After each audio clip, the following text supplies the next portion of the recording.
So,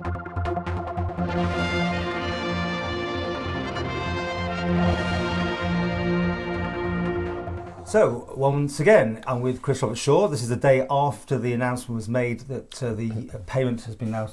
Well, it hasn't been guaranteed, has it? We'll probably come on to that because there's still a potential that the government can appeal the actual money, which it puts us in a very strange situation because as I understand it from my legal bits I've been hearing, there's nothing now in front of the courts, so there's no sub judice, we can talk about it. But if there's now an appeal put in, and they've got... One person tells me 14, one tells me 42 days. So it could be quite a long period. If for any incredible reason the online government decide to go on with this, and let's face it, we've had more bonkers things that have happened in this whole thing so far. If that happens, it could potentially become more tricky. So we're doing this, and just to let you know, while there's no sub judice. Hooray. Hooray. What do you want to pick up? Well, there's been sub judice when there hasn't been sub judice as well, on many occasions. Let's leave that. Yeah, that's thrown around, hasn't it? Yeah, but let's pick up from that piece you did, that rather good piece you did yesterday. And Thank you. My pleasure. And you finished off with words that really went home, and those words were, she right at the beginning of all of this, she simply wanted her job back. You think about that, and you think, on the one hand, what she wanted and what's transpired since then, and you know that awful phrase, you couldn't make it up. You really, really couldn't make this up. I mean, just look at two of the things in the final remedy piece by the tribunal that came out yesterday. And they talked about exemplary damages. Now, okay, the exemplary damages are only £10,000, but there was a clear indication from the tribunal that the only reason the figure was low was because it would simply be yet another charge against the taxpayer, and they were really concerned about that. But what they were clearly inferring or even stating was that it should have been higher. Now, what is exemplary damages, Paul? I mean, exemplary damages are quite exceptional, and they're considered grantable when you get aggressive, arbitrary, or unconstitutional conduct. And so that is a set of issues that the government must answer in what all follows from this dreadful case. And then the issue, and you picked it up as well yesterday, the granting of legal costs. The tribunal explained that normally tribunals don't grant legal costs, and when they do, they're limited to quite low figures. And she's getting, what, 75%? Huge amount. And the reason that, and the legality of that attribution of legal costs is based on the concept that government has been subject to gross misconduct. I mean, it just keeps getting worse when you don't think it can. It gets worse again. And there's been, after I read the remedy paper yesterday, I was quite depressed, you know. There's been so much loss out of all of this. If you go back to your last statement, she simply wanted her job back. We've lost a really fine medical director, and the medical director that replaced her has now disappeared under the idea that somehow or other they've been seconded to somebody else. Well, I doubt that very much, and why would they do that? Why can't they just tell the truth? He's gone. Another loss is millions of pounds to the taxpayer, you know. And the taxpayers put this money into government, and the government's wasted it and thrown it away because we didn't need this case at all. Dr Ranson has lost her career, and there's no two ways about that, and that's clear down in the remedy. There's been a collapse, a loss of confidence in government. I mean, these losses just pile up. I'm beginning to think that it's also beginning to damage Tynwald. Tynwald's appeared to be timid at best in all of this, subject to the whim of the AG about so-called sub judice. Well, that might change then, mightn't it?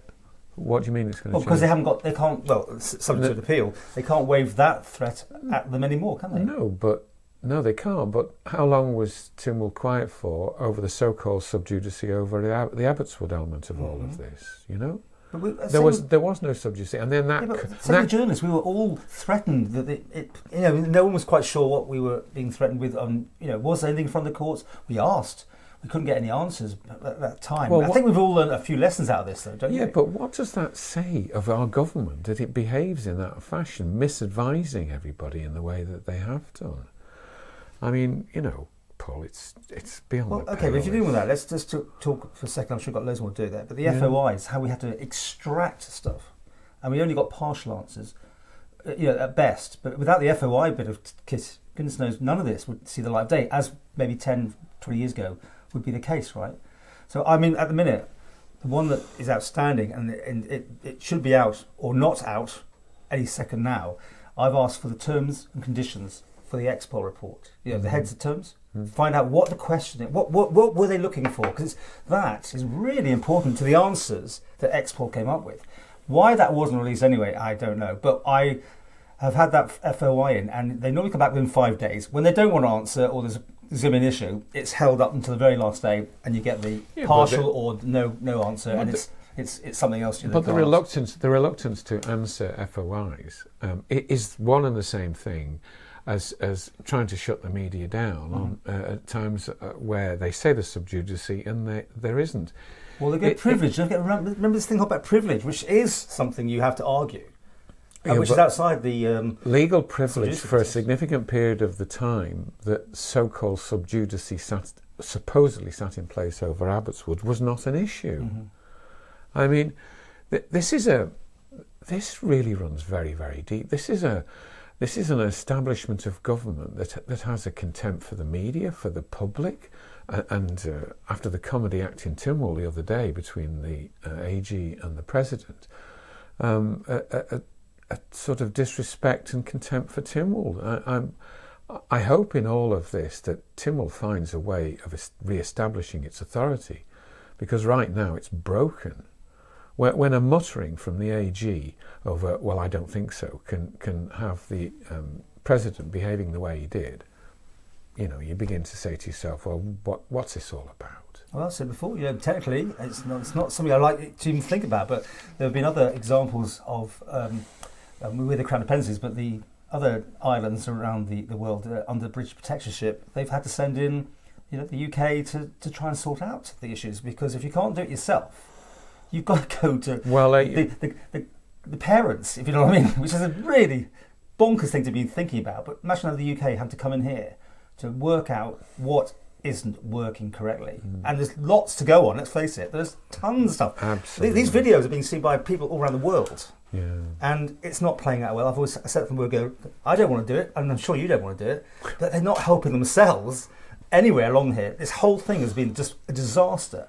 Upon disaster. One of the things for the government. Yeah, one of the we should be able to sort this out ourselves. For goodness me, we should. Of course, we should. But there doesn't seem to be a real focus amongst the members. One or two maybe, but no real focus in terms of what on earth is going on here. Well, we've got Claire Christian now. Claire is definitely interested, and good on her, because she had a battle to get her question asked in the last 2 years. And I think she's a dog with a bone now. I really do, and I think you'll find Tim Glover's got some stuff in there. Well, let's see more. But there's not a lot of other action so far, but maybe they're all waiting until this result came through to start charging in. Or I suppose most of Coleman are not going to do anything, because they'll just be whipped. Well, I want to come on to not physically whipped, but whipped by keeping order. I want to talk about a couple of ministers in a minute, but do you remember, this is what's so baffling about all of this. When the tribunal originally brought out its judgment saying, hands down, Dr Ranson is the winner, if that's the right word. That's the wrong word, but government were at fault, put it that way, seriously at fault over this. And the immediate response, within a matter of a week or two, as I recall, was, this from the Chief Minister, was that this is a serious matter. There's a cultural problem in government, and we're going to sort it. That statement went completely past the AG's department, who have continued right the way through, before that, since then, and right up to Tynwald, to address the whole matter with such extraordinary aggression. And another thing we have to see out of all of this, otherwise Tynwald will have failed, is a complete review of the AG's department. Mm-hmm. Because if they don't do that, they will have failed. There's no point no pretense them saying, "Oh, this is nothing to do with me. This is somebody else's problem" as an individual member. They are elected representatives of the people, and they have got to stand up and be counted over how on earth they're going to sort all this matter out. So the next Tynwald, I should imagine, the chief will stand up and make an apology to Dr Ranson, because in his first one, it's a year ago now, isn't it? When it all was, we're going to make things better. I don't think there was much in there for her. I think it was much more generalised. We've got to clean our show up a bit. But I should imagine, I hope anyway, that she's going to get an apology that's worthy of it from the chief on this, and clear up any of the outstanding issues, like not releasing stuff that can now be released. At that stage, I don't trust the government over this. I don't trust Tynwald when they say that there's going to be cultural changes, because if they'd meant it, if they'd honestly meant and intended that there will be cultural changes, they should have started straight away. And yet from that point onwards, the government continued to beat Rosalind Ranson down right the way through, right up to the last Tynwald, as if nothing had happened. So to my mind, those were just words, hairy-fairy words that meant nothing. They should have started acting straight away, and they should have shut down the process as soon as possible thereafter. But no, they supported two ministers in particular I'm frankly angry with. Laurie Hooper, who knew all about the Rosalind Ranson affair. I've said this to you before about PAC and being involved with the Constitutional, Legal and Justice Committee and having concerns about AG.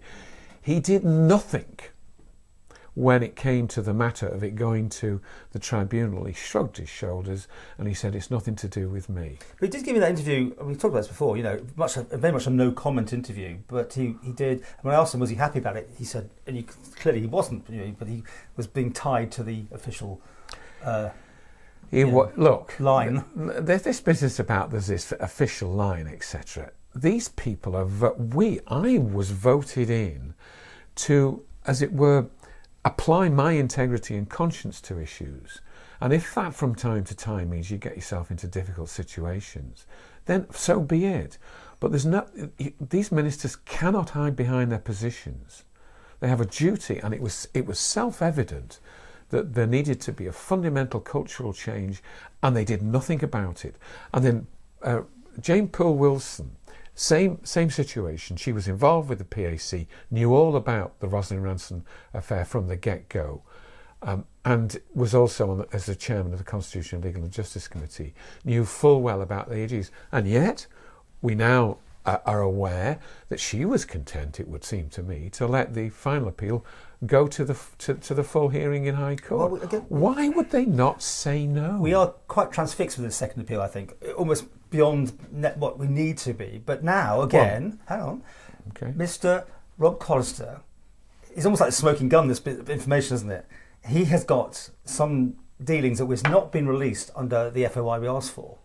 But now we should see what he's got to do and exactly how he fitted into this, because as I said, and I've said it before, it seems that he was going to sign it but didn't want to sign it, but he was going to sign it, but by the time he was going to sign this second appeal, it had already been done in his name, and I have to use allegedly in that sentence, because I do not know that necessarily that is what's happened, but that's what I understand. Well, now that's huge still. I still think that's quite big, but he's got the information that could be released, or the government could release exactly what happened, rather than the Chief Minister saying he gave his opinion on all these ways round it. Did he or didn't he? Who was behind the sign-off? Was it a civil servant? Is where I think we've dealt with this, but it's pretty certain a civil servant could have, maybe thinking they were allowed to, but could have signed off for Mr. Collister on that.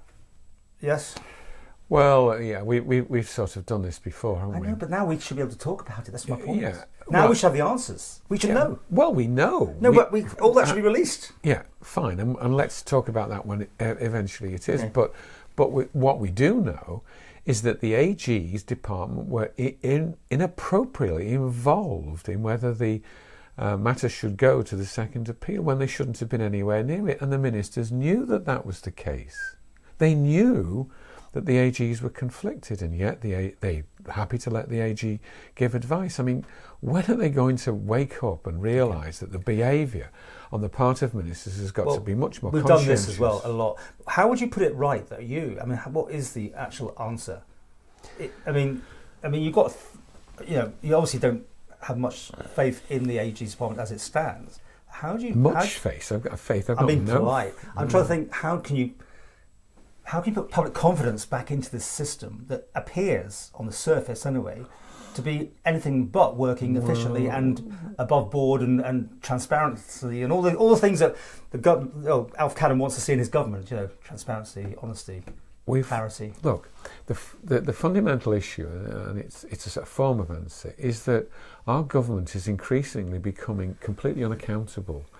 It's showing ever greater disrespect for the elected representatives. It's the officers who run the government, and they seem hell-bent on carrying out their wish and will in a completely separate way to what members may or may not wish to see happen as elected members. So that sort of answers the issue. What would you do? Hang on a sec. Well, I've said that many times. I'm like, let's not go there, because there are answers. There are answers there, and I don't want to bore your listeners with my passionate views on this one. It's less other than to say that the members of Tynwald should have quality advice completely separate to the AG's department, and the AG's department needs to be stripped down and it needs to become accountable. Government is increasingly unaccountable, and you get the feeling in the public arena that there's a growing disquiet about a government, a bureaucracy, a civil service that just does what it wants to do. It probably has always happened, though, hasn't it? I mean, I know you were in there, but let's face it, you're not in there. Yeah, but these people are in there for maybe their whole careers. The civil service. Oh, it's getting worse, and Paul. you, as a minister, don't have that sort of here in, you're out, you move around. No, it's getting worse. It's absolutely getting worse, and there's a massive challenge around that. And it's not just sorting out the AG's department. It's making sure that we get back to a situation where people can feel confident that the government they've got is responding positively to the views of the public. And I don't think that's happening anymore. I really don't. So, coming back to your point about the notification of advice from the centre to DHSC over whether the appeal should go ahead or not, was that action taken to go ahead without absolute reference to the minister? Well, probably. And doesn't that exhibit in sort of capital red letters just what I've said about, who's the minister? Okay, well, let's remember, the concocting of documents is such a serious thing that came to light. So serious that the DHSC spent nearly £68,000 of our money, taxpayers' money, on getting Expol in. It's gone very quiet, that part of the whole thing. I mean, no one's picked up, as far as I've seen so far, of where we go now, because we've still got an issue of potentially concocted documents.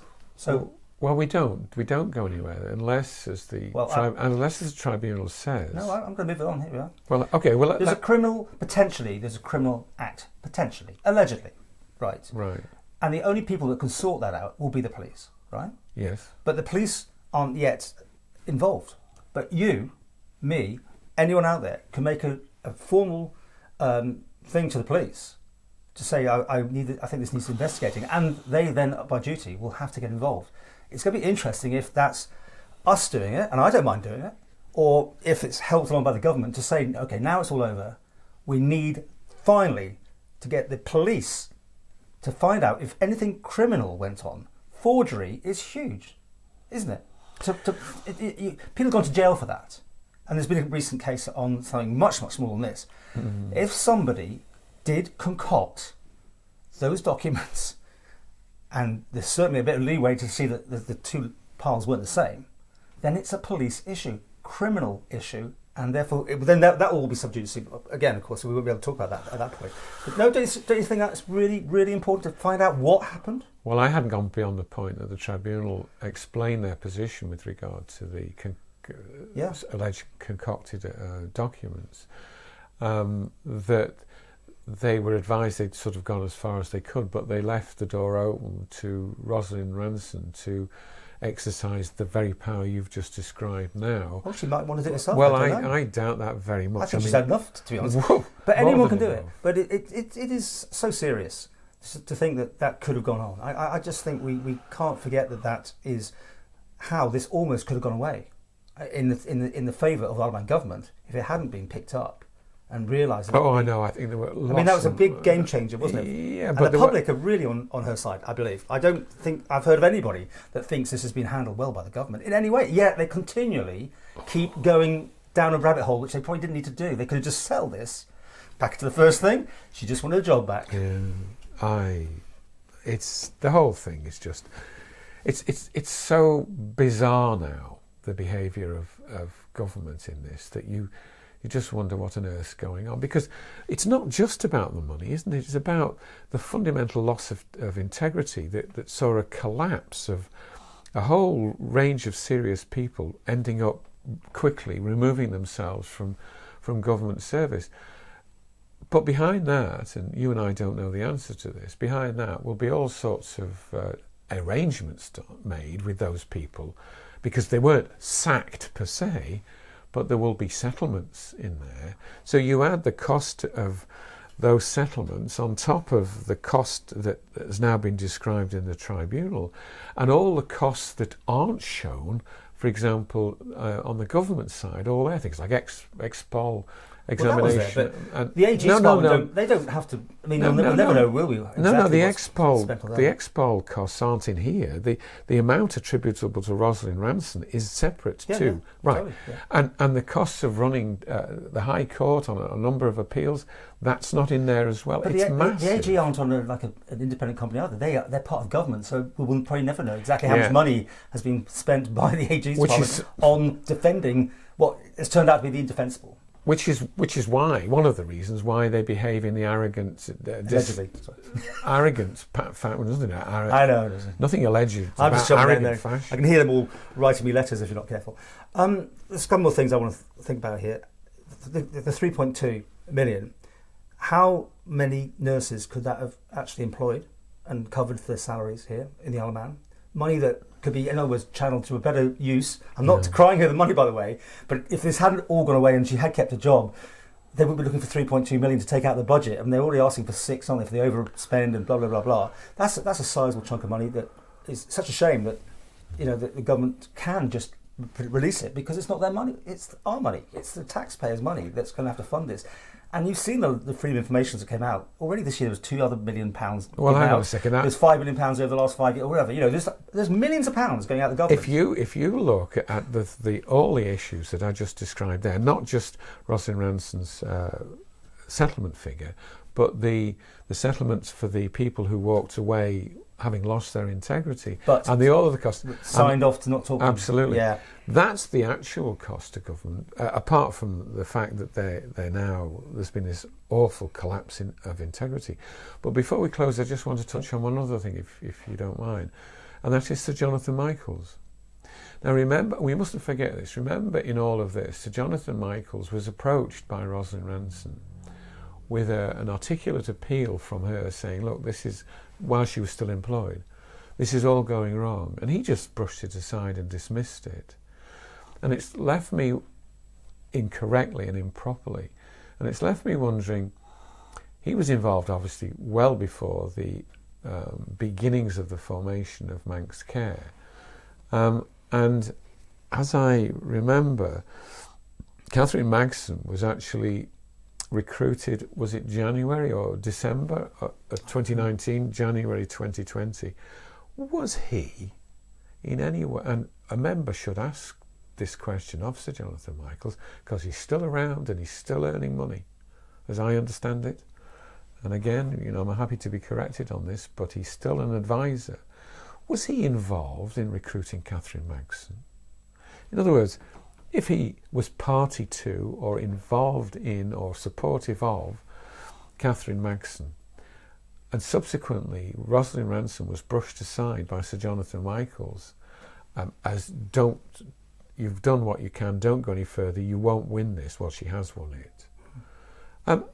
I not only think that the AG's really now seriously got to consider his position and his utter mishandling of this situation since the Chief Minister stood up and said there has to be a cultural change. Well, there wasn't in his department and there wasn't in his mind.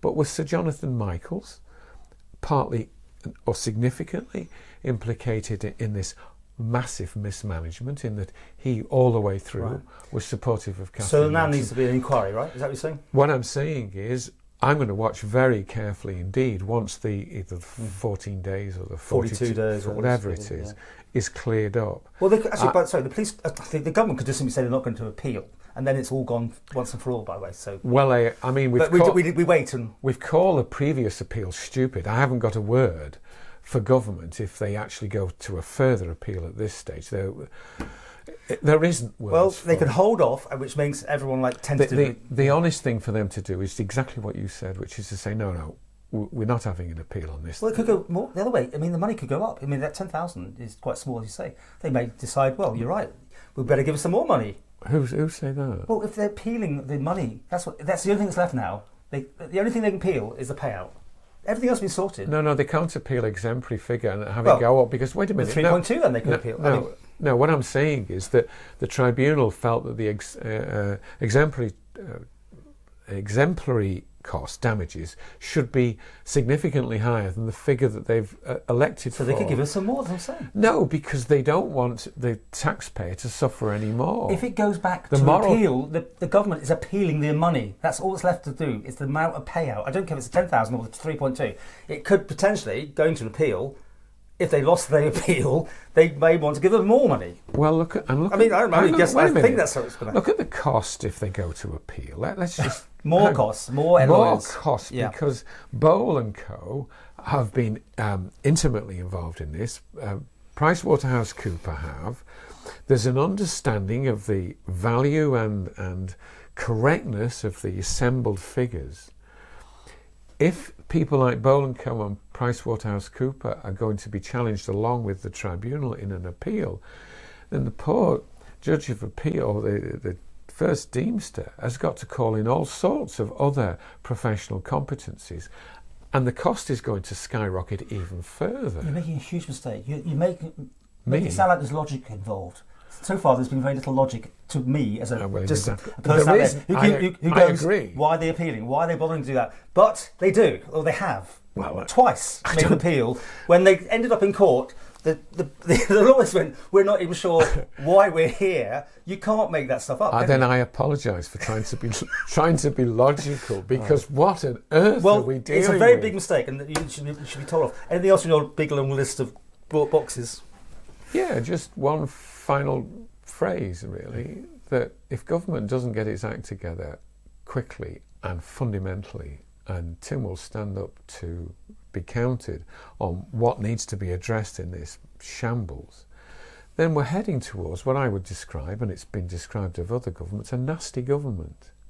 Nasty, because that's how they treated Rosalind Ranson, and they have got a long way to go, in my book, to get back to any semblance of credibility. Well, without giving anything away, because I have to keep confidences all over the place, I know of I don't know how many, quite a few people working at MHKs, that is, who say this, just saying what you just said there. They just can't believe is it the toxicity of the whole thing, or just, you say you call it the nastiness. There's something quite challenging and depressing for a lot of the people involved who have considered their position almost. Like, do they stay or do they go? That's incredible, isn't it? But I can't put any names there because... But this situation is profoundly serious. And there's no brushing this aside. And let's remember one other thing before we close. And that is, those who aren't as familiar with these issues as you and I have become, and certainly I'm looking back on my years of experience, this case is not in isolation. This nasty treatment of people doesn't limit itself to Rosalind Ranson. It's just simply that she had the courage and the wherewithal to stand up to government, and look what happened. For every one of the Rosalind Ransons, there are dozens of others who've been treated in a nasty, disrespectful fashion. And I really worry deeply.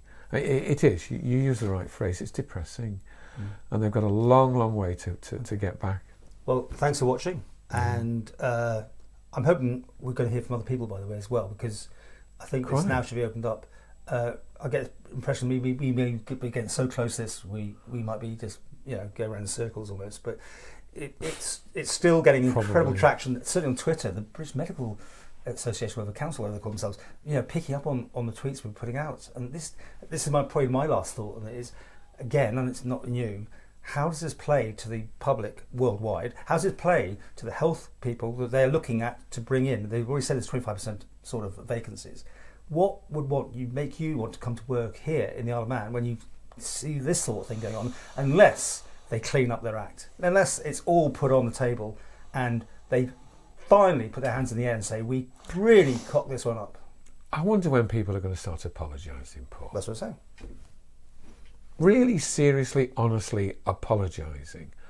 It needs a grovel, doesn't it? It needs Chief Minister really to really make a big statement to that fact. And it's not just political. No. We've touched on that. It's about officers. Senior officers have got to have a complete change of culture. They really need to think hard about this. Well, the diluting of that whole thing, which is, I don't want to go into today, but that... About what? The diluting of that press conference when they changed 3 civil servants, it was reported, changed the whole wording of what Dr Ranson was going to say, and it was diluted, I think was the terminology. But they're civil servants, and she's a medical clinician. That was non-medical, no medical experience at all. Well, not we know of, senior officers acting upon their own initiative, because they have the unaccountable power to do so, against the best advice that the highly competent medical director was providing. And because they acted the way they did, in my opinion, that resulted in the shambles that was Abbotswood. And obviously it is a bit of hindsight, but if the island had closed the borders, there wouldn't have been the Abbotswood. We've done all this before, but there's still a huge amount. Yeah, but that's where it started for me. And that's a huge question about what on earth was going on in that situation when they weren't taking advice from Dr Ranson, and she was stopped from producing this great video and talking in front of the cameras, which is, by the way, we're still looking for. If the comms department are watching this, I'm asking for it. I've asked for it for absolutely ages. I want to see the video. I want to see the PowerPoint. I'm sure everyone else wants to see it. And why has it not been released? It exists. I want to see it. I would say to anybody now listening to this who continues to think that they can keep hiding things needs to think again. Yeah. Because somewhere or other, there's a very high chance it'll come out, and they will then have to explain how they just kept quiet. Honesty of purpose, transparency, the things they keep talking about, they've actually now got to do.